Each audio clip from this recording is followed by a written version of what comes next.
안녕하세요. 수요일 새벽 묵상입니다. 우리가 지금까지 살아오면서 받았던 가장 큰 위로의 순간은 언제였을까요? 위로라는 단어를 계속 생각해 봤을 때 전 공감이라는 단어가 떠올랐습니다. 공감 없는 위로는 진정한 위로가 아니겠죠. 상대방의 상황에 대한 공감과 이해, 그리고 무엇보다 상대를 향한 사랑이 표현되었을 때 우리는 진짜 위로를 받지 않았나라는 생각이 들었습니다. 위로가 공감으로부터 시작된다 하니 우리 예수님의 성육신이야말로 우리에게 주신 가장 큰 위로가 아닌가 하는 생각이 들었습니다. 우리의 절망과 아픔과 슬픔과 모든 연약함까지 공감해 주신 사랑의 이야기가 오늘 우리를 예수님 안에 살게 한다 하는 생각이 들었습니다. 오늘 우리 함께 읽게 될 고린도후서 7장의 이야기는요, 바울이 처한 상황 속에서 큰 근심과 슬픔을 이야기하다가 결국 그것이 위로를 받는 이야기로 끝이 납니다. 고린도에 있을 수가 없어서 마케도니아로 건너간 바울은 고린도 교인들을 향한 뜨거운 사랑의 마음으로 부모가 자녀를 사랑하기 때문에 걱정하는 마음으로 편지를 씁니다. 그러나 그 편지의 글이 정확히 어떤 글이었는지 나와 있지는 않지만 그 내용이 칭찬의 글은 아니었음을 7장 8절을 통해 알 수 있습니다. 내가 편지로 너희를 근심하게 한 것을 후회하였으나 라고 하는 것으로 보아 말이죠. 그 편지의 내용이 어떠한 내용이었는지 짐작하게 됩니다.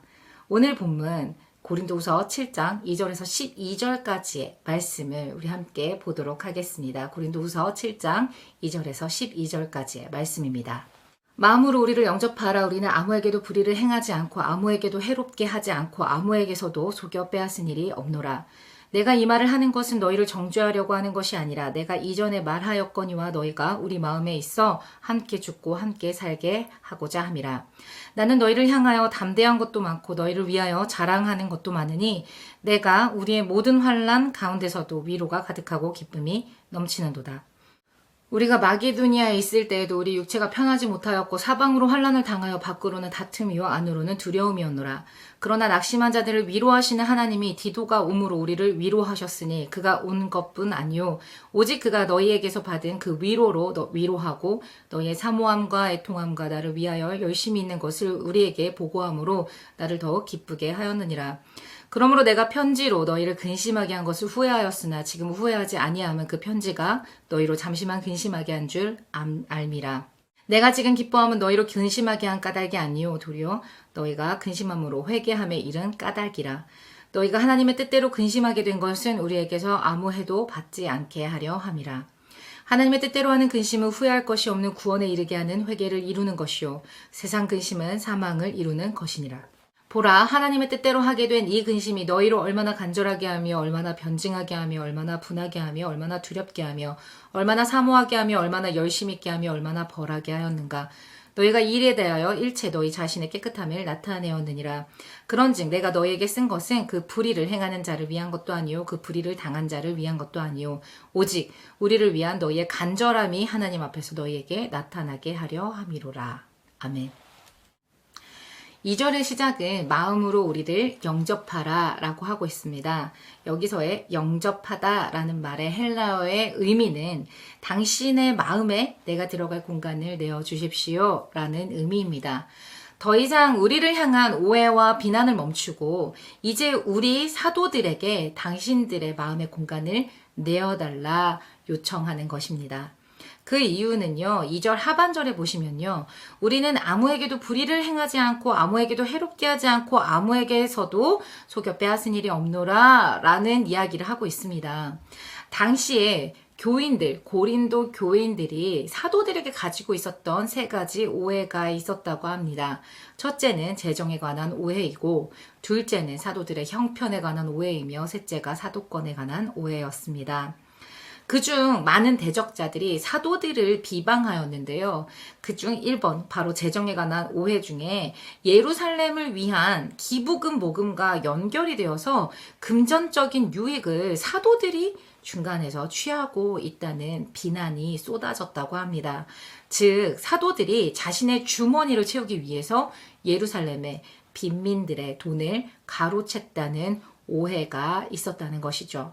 그래서 바울은 그것은 오해일 뿐 그런 일은 행한 적이 없다고 밝히고 있는 것입니다. 그러면서도요. 3절에 보면 바울이 이런 이야기를 합니다.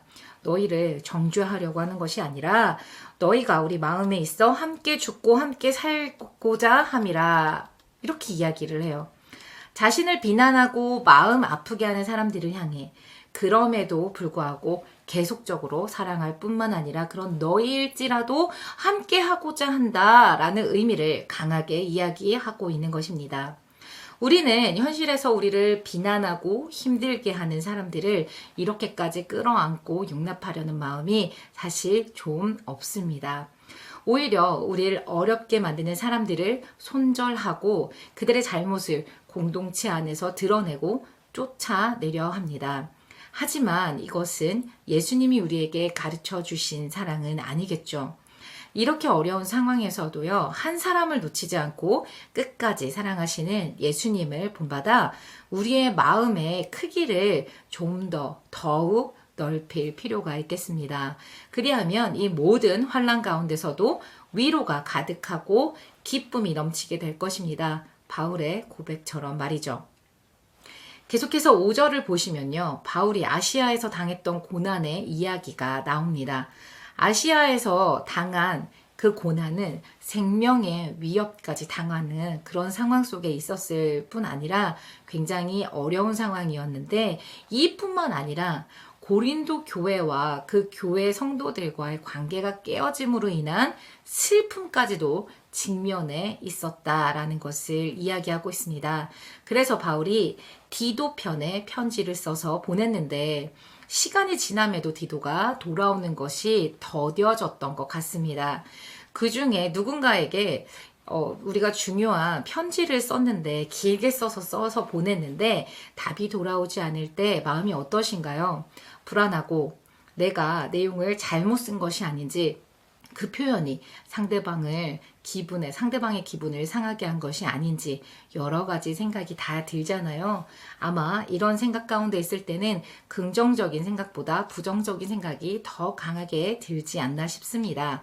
바울 역시 디도가 돌아오기까지가 시간이 더디 걸리자 마음이 힘들었음이 보입니다.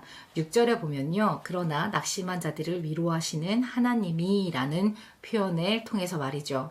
디도가 돌아오기까지 그는 내가 이것을 괜히 쓴 것은 아닐까, 잘못 전한 것은 아닐까, 오해가 더 심해졌으면 어쩌나 등의 여러 생각이 들었을 것 같습니다. 그런데 그토록 기다리던 디도가 드디어 왔습니다. 여기서 바울은 가장 큰 위로를 받습니다. 첫째는 현실적인 위로, 바로 디도가 돌아옴으로 인해서 받은 위로였습니다. 그리고 두 번째는요, 디도가 가지고 온 소식, 바로 성도들의 진정한 회개에 관한 그 소식으로 위로를 받습니다. 속담에요, 맞는 자식보다 때리는 부모 마음이 더 아프다라는 말이 있습니다. 바울은 고린도 교회 성도들을 근심하게 하는 말을 전했습니다. 그리고 디도가 더디 돌아옴을 보자 그것을 후회했다라는 이야기를 하고 있습니다. 괜히 했나 했던 거죠. 하지만 9절에 보면요. 내가 지금 기뻐함은 너희로 근심하게 한 까닭이 아니요 도리어 너희가 근심함으로 회개함에 이른 까닭이라 라고 하고 있습니다. 이 근심은요. 하나님의 뜻대로 하는 근심이라 합니다. 하나님의 뜻대로 하는 근심, 바로 이 하나님의 뜻대로 하는 근심은요. 후회할 것이 없는 구원에 이르게 하는 회개를 이루는 근심이며, 이 근심으로 인한 변화에 대해서는 11절에 이렇게 나오고 있습니다. 세 번역으로 읽어드리도록 하겠습니다. 하나님의 뜻에 맞게 마음 아파함으로써 여러분에게 얼마나 많은 변화가 일어났습니까?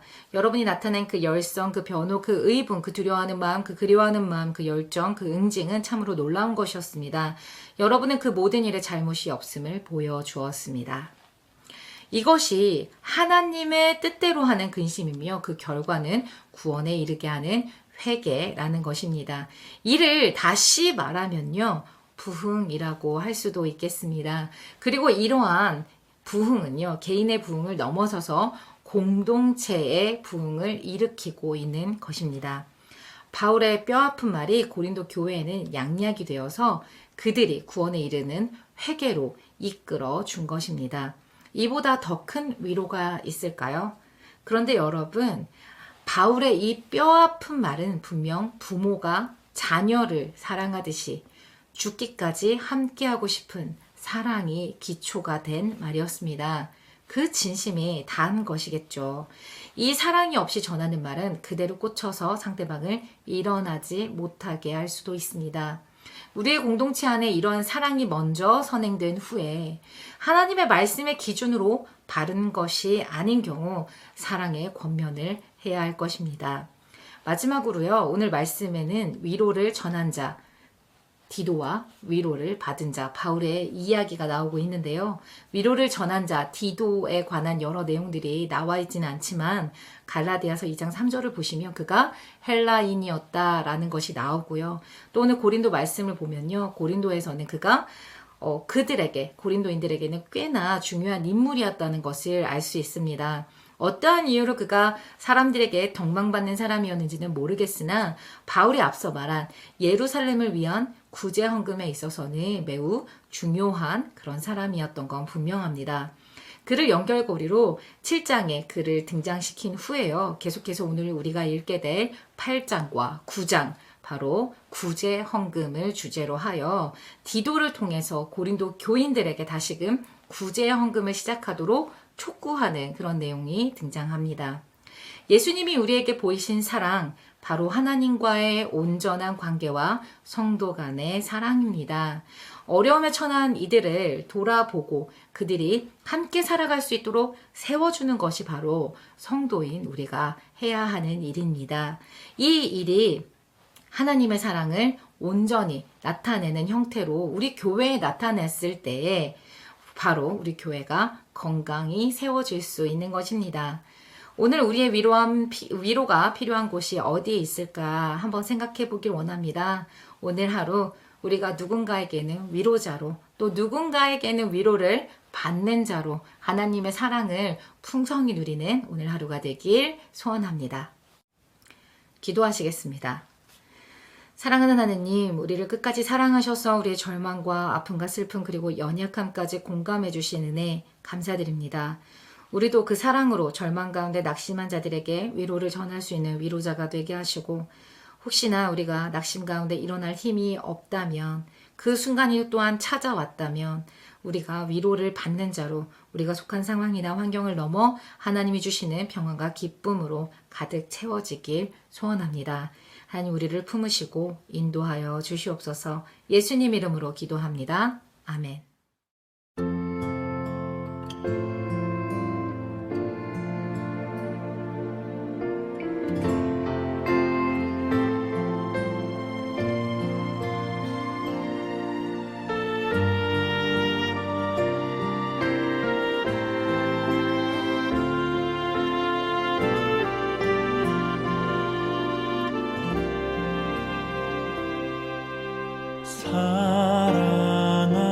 사랑합니다.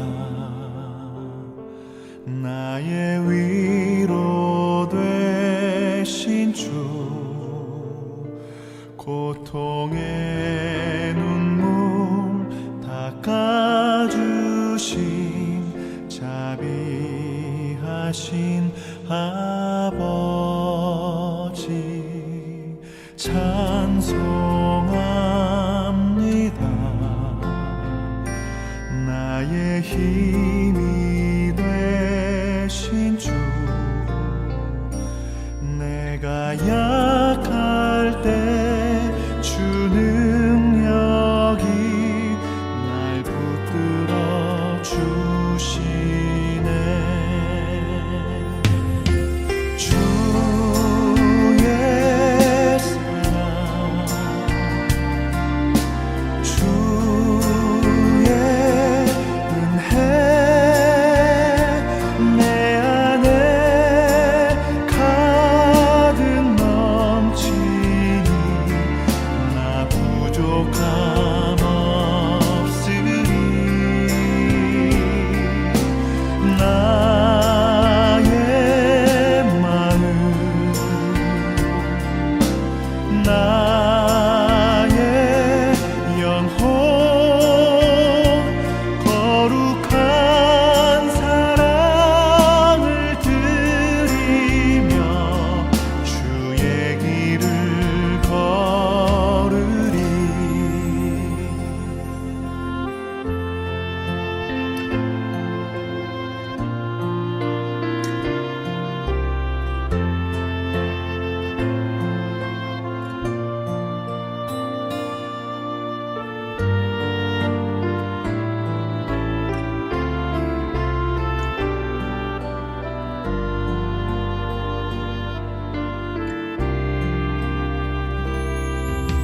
찬송